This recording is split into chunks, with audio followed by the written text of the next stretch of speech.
So I love gate pose and I love that deep side opening, but I wanted to talk a little bit about approaching gate pose when you are doing chair yoga. So, gate pose in chair, couple of tips and suggestions so that you can enjoy gate pose just as much as I do, but also make sure it always feels good within your body and for your practice. So, number one, when you're going to do gait in the chair, you really want to make sure you're forward in the chair so that you have a lot of room to extend and move the legs off of the chair. If you're too far back, it's going to make it really difficult. Then you're going to extend one leg. And again, as I extend a leg off of the chair, I shift that direction. So I again have a little bit more ability to extend that leg without it getting caught up on the chair. So I'm going to shift that way and I'm going to extend that leg. The other ankle, I want to make sure I walk underneath that front bent knee.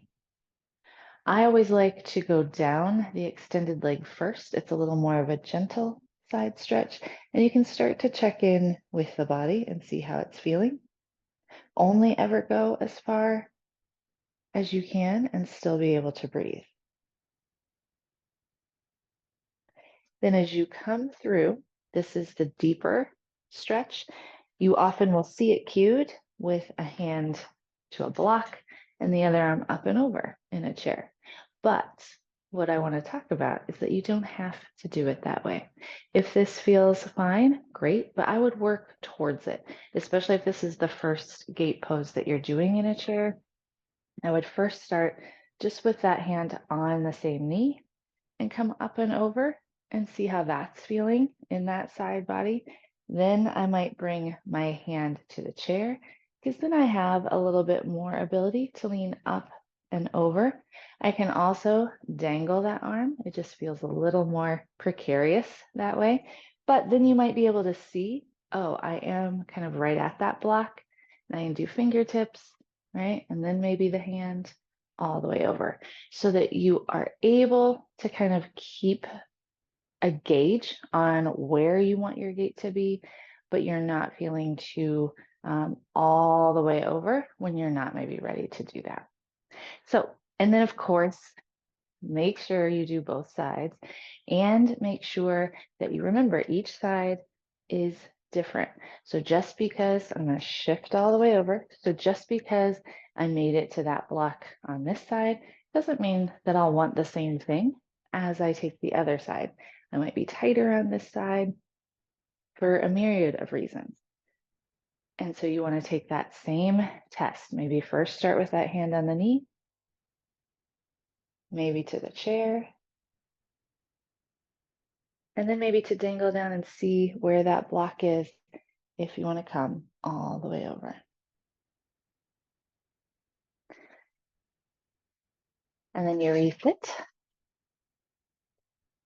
Gate pose. I love it. I hope you do too. Let me know your questions, your comments, your thoughts, and enjoy a good stretch. You are officially welcome to join my Hello Yoga Beginners Academy. It's time to stop that scroll and that search, that endless search in YouTube videos for the right practice, the answer to every question, and to be hunting and pecking, and then still even wonder if the person is a good match for you or that practice is going to work for you. Is it really a beginner's class? I have queued up myself many a practice and gotten partway through and realized it was not a beginner's class. It was not a good match for me and what I was wanting and what I was needing.